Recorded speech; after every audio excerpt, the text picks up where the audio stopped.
A new trade agreement with Japan is now in effect. It will set a 15% tariff and see Japan invest $550 billion into U.S. manufacturing in exchange for lower import taxes on Japanese cars. The U.S. Commerce Secretary Howard Lutnick says the deal creates an environment where Japan can do business with the greatest consumers in the world, that being Americans. Forget the fanfare.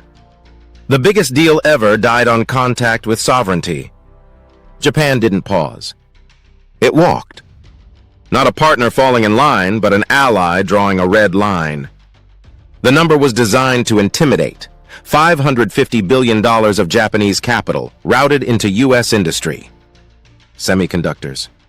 Liquefied natural gas, LNG, shipyards. The mechanism was the TEL, a new federal investment accelerator in Washington with exclusive discretion over where Japan's money goes. A 45-day take-it-or-tariffs clock. Tokyo answered in daylight. JBIC keeps the keys. We choose. We pace. We pay. Alliance, yes. Obedience, no. The frame cracked instantly. Headlines flipped. The yen twitched. Defense and energy names wobbled. In Seoul, officials facing a copy-paste framework stiffened their spine. Message received across the Pacific: you can't coerce an ally that can count. This isn't about one press conference. It's about control. Control baked into process. Control hidden in logistics. Control dressed up as coordination. Japan said no to the mechanism, not the partnership. And that difference is everything. For decades, the story was simple. America leads, allies align. Buy our aircraft. Join our exercises. Host our bases. Sign our frameworks. But Japan's new doctrine is sharper. Tighten defense. Unbind economics. Hit the 2% defense spend target early. Deepen intel, drills, interoperability. And in the same breath, keep sovereign control of capital. Projects vetted in Tokyo, not assigned in Washington. Here's the part that made the markets blink. That $550 billion headline carried hierarchy in code. Well, what's special about the deal with Japan is this is not traditional investment. This isn't like the government saying, oh, Toyota's going to invest in America. This is literally the government of Japan giving Donald Trump and the American people $550 billion to invest at his direction on things that are important to America and national security. So I'll give you an example. Generic antibiotics. We don't make antibiotics. So Donald Trump can say, let's go build antibiotics, and we build generic antibiotics, and the Japanese government finances it for us. We want to build power and energy, nuclear. We want to finish out the Alaska pipeline. $550 billion at the discretion of Donald Trump. This is the National Security Sovereign Fund given to us because Donald Trump created this amazing tariff structure, and the Japanese understood they wanted to get down to 15%, and Donald Trump drove, really, when we were negotiating, Donald Trump was negotiating, and I was watching, and it was historic. The accelerator picked the projects. Japan got a 45-day window to agree or eat tariffs. Profit splits and pacing were Washington first dot. Then came the countermove, the Japan Bank for International Cooperation, JBIC, as the gate. Domestic review. Co-investment on Japan's terms. Mission first, mechanism fair. Not rejection of America, rejection of command. Tariffs make great television and fragile economics. Double-digit duties on autos and electronics don't just squeeze Japan, they ricochet through U.S. buyers and allied supply chains. The old playbook says, raise the pressure, force the signature, claim the win. The new reality says, push too hard and allies diversify by instinct. So Japan started wiring Plan B in plain sight.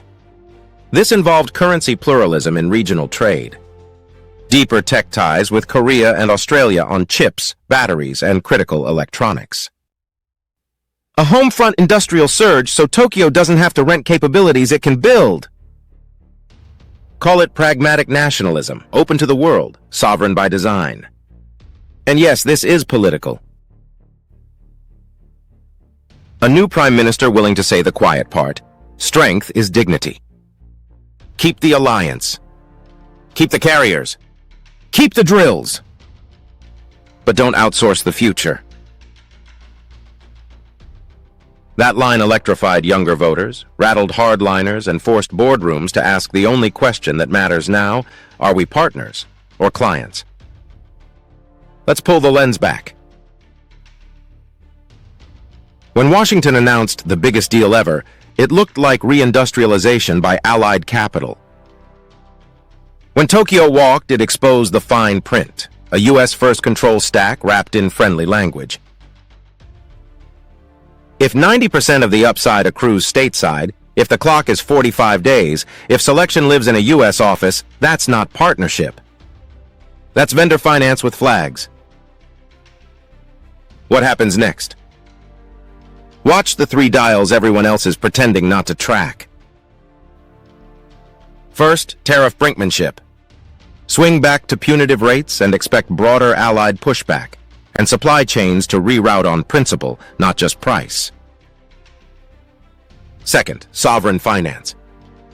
The more Tokyo channels through JBIC, the more any accelerator must accept real co-governance or watch the money slow to a crawl. Third, peer shoring. Not friend shoring where one capital steers the wheel, but peer shoring where allies match values and share control. Because this isn't anti-American, it's post-obedience. Japan is proving you can be a steadfast ally and still say no to someone else's keys in your ignition. Defense can integrate while economics negotiate. Security can be collective while capital stays sovereign. And the echo won't stop at Tokyo. Seoul is already recalculating. Canberra is asking harder questions. Even U.S. industry eager for investment knows the difference between capital and command. They wanted money in motion, not a new tariff war with their best customers. If you strip away the podium shots, you see the blueprint Japan just drew for a multipolar economy. Defense, integrate. Economy, negotiate. Capital, keep sovereign discretion even when it sails abroad. Narrative, allies by choice, not decree. That's why this walkaway matters. It didn't kill an alliance. It modernized it. It replaced automatic alignment with adult supervision. It told every capital from Brussels to Jakarta that the age of announce in Washington, implement everywhere is over. The old order wanted deference. The new order demands terms. So where does this end? With frameworks that stop confusing coordination for control. With investment vehicles that share the steering wheel. With allies who show up more, spend more, and fight alongside you, because they didn't have to surrender to do it. The press conference tried to crown a doctrine. Japan's answer turned it into a mirror. It reflected a Pacific that stays pro-alliance and finally post-obedience. If this shifted how you see power, subscribe. We're mapping the silent financial networks already replacing the old order. Who builds them? Who benefits? Who gets left out? This is Liberation Lens, and perspective has never mattered more.